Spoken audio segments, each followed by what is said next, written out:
هو السعاده ايه غير ان انت تطلع كده مع حالك البر وتاخد الجاموسه معاك وتدلع نفسك. طبعا امبارح كان الجمعه وانتوا عارفين ان انا كل جمعه لازم اعمل فيها فطار ملوكي، واهو كمان الواحد يدلع نفسه بقاله كتير ما اتدلعش. بس الاكله دي بقى بتحب البصل، جبت كده بتاع كيلو بصل وابتديت ان انا اقطعه كله طرنشات، ورحت جايب طبق واسع عشان كل اللي هقطعه احطه فيه، ورحت جايب هنا كده بتاع 3 4 بطاطسيات وابتديت ان انا اقطعهم برده طرنشات. ركزوا معايا كده لاخر الفيديو عشان في اخر الفيديو اقول لكم على 3 حاجات تكسبوا منها فلوس. بعد ما قطعت البطاطس بتاعتي طرنشات جبت بتاع 4 طماطميات وقطعتهم برده طرنشات، وهم 4 طماطميات بس اللي هحطهم علشان يدوا لون كده وطعم كده مختلف. ان الاكله دي بتحب البصل اكتر. رحت جايب جزرتين وقطعتهم برده طرنشات على 3 قرون فلفل، وبرده هفضل اقطعهم طرنشات. ولقيت قرن فلفل كده حلو من الاحمر دوت، قلت ما يضرش اجيبه برده واقطعه طرنشات.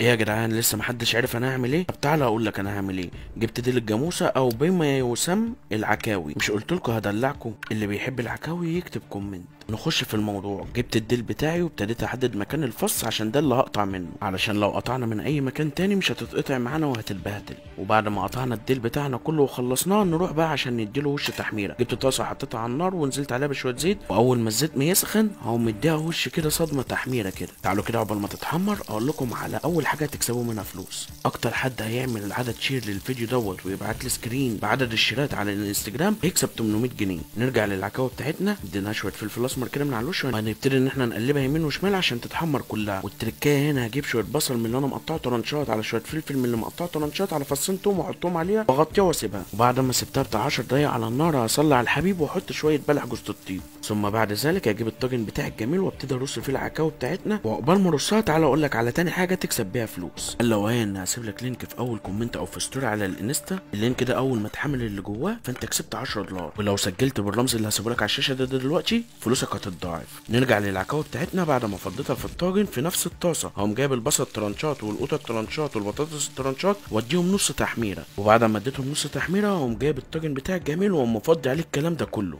اصبروا بس اصبروا عليا، ده انا هعمل لكم حاجه كده فوق الخيال. رحت جايب نفس الطاسه ونزلت عليها ميه ونزلت عليها فلفل اسود على شويه شطه على مرق الدجاج على ملح على حبايتين من الهيل على حبايتين من القرنفل، وهبتدي ادوب الكلام ده كله في قلب بعضيه. فطار ملوكي ده ولا مش فطار ملوكي؟ ده انتوا لسه ما شفتوش حاجه. فضيت الخلطه اللي انا عملتها دي كلها على الطاجن، وهنا ما لقيتش حطب رحت قلت ما يضرش فحم. رحت مفضي كده فحم كتير ورحت نازل عليه كده بشويه خشب صغيرين ورحت قلت لهم فاير. واول ما النار ما تولع وتتصفى وتبقى عالي العال هقوم جايب الطاجن بتاعي الجميل واقوم نازل عليه واقول له يلا الله معك. وافتكرت ان انا نسيت اجيب عيش بس يلا محلوله. ورحت جايب الدقيق بتاعه ورحت مفضيه في طبق واسع ونزلت عليه بشويه خميره على شويه سكر على شويه ملح، وهبتدي ادوب الكلام ده كله في قلب بعضيه وانزل عليه بالميه وافضل اعجن والت فيه. وبعد ما عجنته اسيبه يخمر. بس اكتشفت ان انا معايا رز، قلت وماله اعمله ما يضرش. انتوا عارفين يوم الجمعه بالنسبه لي يوم الدلع العالمي. رحت جايب حله فاضيه ورحت نازل بيها كده على الحطب، ورحت نازل فيها بشويه سمنه بلدي، ورحت نازل عليهم برز مصري مغسول ومنقوع، ورحت نازل عليه بواحده من مرقه الدجاج على حبايتين من الهيل على عود قرفه على ورقه لوري، وابتديت ان انا اقلب الكلام ده في قلب بعضيه. ورحت مسخن ميه ورحت نازل عليهم كده. الرز بتاعنا خلص. نخش على العجينه. جبت العجينه وابتديت ان انا افردها وعلى الحطب واقوم مديها دقيقه على الجنب ده ودقيقه على الجنب ده، وهيبقى حاجه اخر الاجه. العيش بتاعنا استوى وبقى فل الفل. شايفين الجمال والحلاوه؟ وكمان في نفس الوقت الرز بتاعنا كمان استوى والعيش استوى والطاجن كمان استوى. نغرف بقى عشان نقول ايه بسم الله وندوق. يبقى كده ما فاضلش غير حاجه واحده، نشوف الاكل حلو ولا لا. هي ما فيهاش ولا ما فيش اكل بيتعمل على الحطب هيطلع وحش، لا وكمان انا اللي عامله. لا يا جماعه والله هدوق واقول لكم رايي بصراحه. كان في حاجه اقولها لكم قبل ما انسى. احنا بنجهز للرحله للبر، فاللي حابب يطلع يبعت لي. شايفين يا جماعه الجمال والحلاوه؟ ده بقى احلى طاجن عكاوي. هنا بقى نقول بسم الله وندوق. شايفين منظر العيش؟ يخرب بيت الجمال والحلاوه. طاجن مستوي، البطاطس مستويه، اللحمه بتدوب، كل حاجه فوق الخيال. مهما وصف ومهما قلت عمري ما هعرف اوصف لكم كميه الجمال والحلاوه. على فكره ممكن تعملوه بنفس الطريقه بس في البيت. وهنا بعد الاكل لازما ولا بد ان احنا نعمل كوبايه قهوه على النار، وعقبال ما تستوي نحبس بكوبايه شاي الاول. وهنا القهوه بتاعتنا جهزت وبقت عالي العال. شايفين الجمال والحلاوه؟ حتى القهوه خيال على الحطب.